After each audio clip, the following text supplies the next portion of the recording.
Good afternoon, New Orleans. Welcome to All America Cities 2024. Are you ready? New Orleans, we stay ready. You may begin then. We are New Orleans, originally called Bubancha by the indigenous Choctaw, meaning place of many tongues. We've always been a place where diverse people come together. Today, we'll share two of our cherished traditions, Indians and the second line. And as you see, we dress up for a second line. Blair and his father are Black Feather Mardi Gras Indians who honor the indigenous ancestors who sheltered enslaved Africans seeking freedom. Mardi Gras Indian tribes also honor African ancestors like the Musa of East Africa, where people greet each other by asking, "How are the children?" And the response is, "The children are well." Through this greeting, the Musa shows how much they valued their children's well-being. If the children were well, the community was well. Right. And in New Orleans, the communities gather in a second line. The New Orleans second line began with Black mutual aid societies supporting our communities during segregation. It's how we celebrate life, make sure our families and children are well. We second line in the streets after burying a loved one and to claim our spaces. Today, we second line across this stage to ask how New Orleans children, youth, and families are doing. We start with our youngest residents. How are the children? And like Blair said, the children are well. And so are their care and education providers. I'm an early childhood owner and an operator in New Orleans. Over 25 years in this work, I have turned away hundreds of families who simply couldn't afford to pay. For too long, I have struggled to pay hardworking staff a living wage.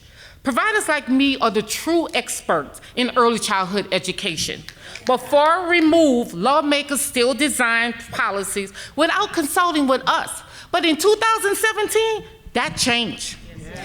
My colleagues and 100 other partners formed a coalition as the people actually doing the work.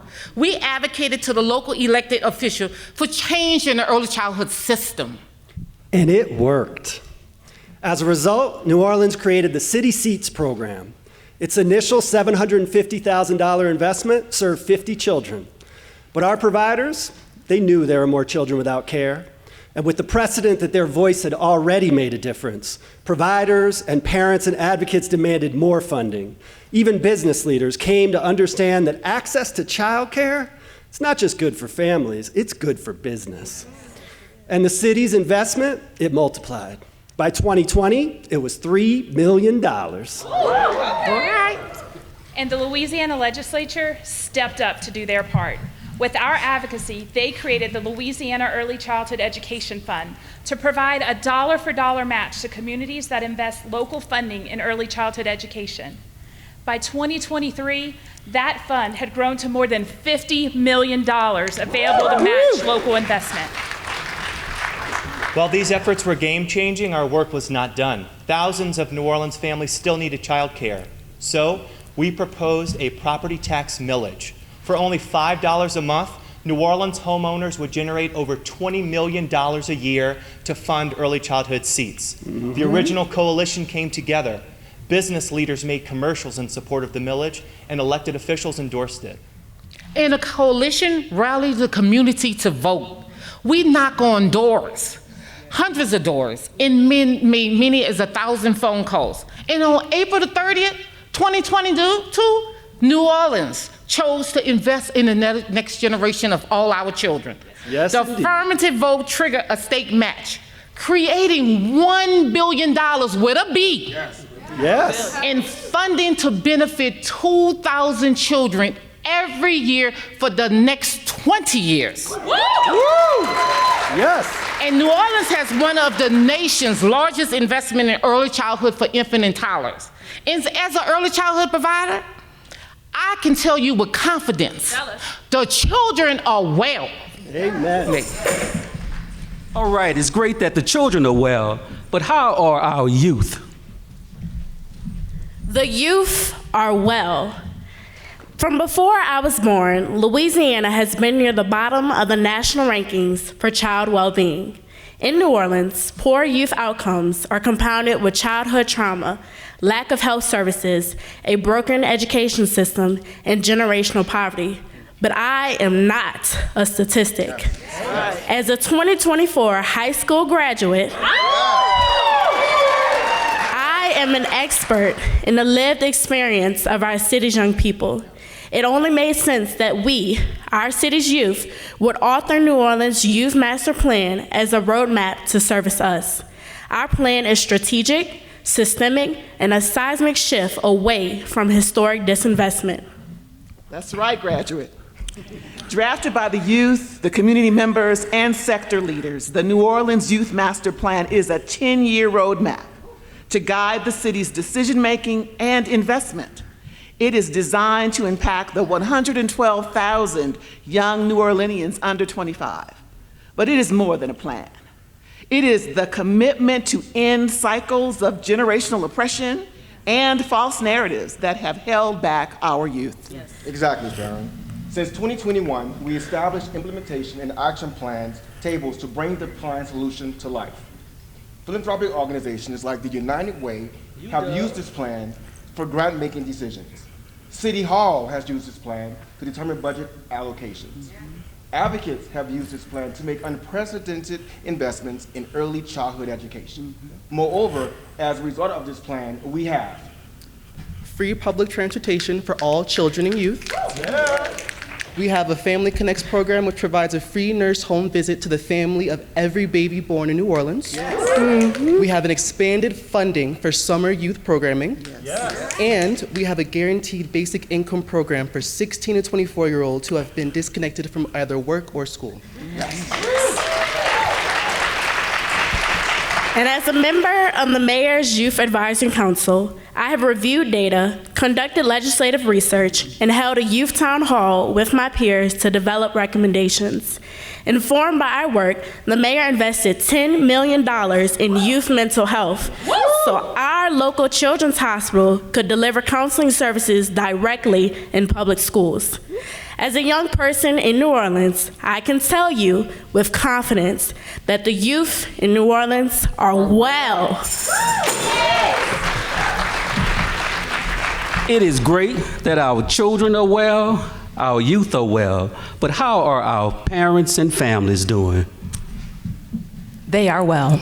And yes, we are. And now, families are leading. Disenfranchised for years, parents in New Orleans did not have power in decisions affecting their families and children.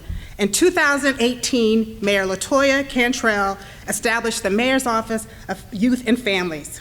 The office has changed how we engage families and make parents equal partners in civic matters.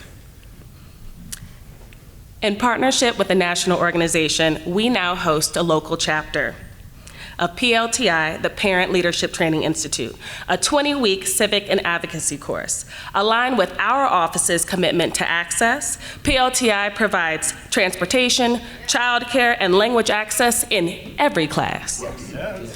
Before PLTI, there was a critical gap in civic and advocacy training for parents. Since its inception in New Orleans, PLTI has trained 150 parents, transforming them into civic leaders armed with the knowledge to reshape policy and advocate for their children. Parent alumni like myself are making a tangible difference in our community. Bulbancha is not only the land of many tongues, it is the land of many peoples.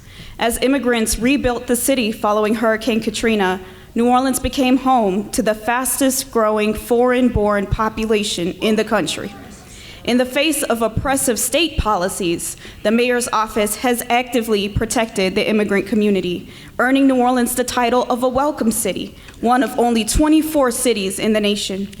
When immigrant families were denied safety net programs during the pandemic, the office provided direct financial aid to 1,000 workers. When immigrant families found municipal services inaccessible, the office coordinated a language justice plan. And when immigrant families needed economic mobility, the office funded Latino entrepreneurship and homebuyer programs. As the political persecution of immigrants intensifies in Louisiana, New Orleans remains courageous and steadfast in the commitment to the protection of all her people.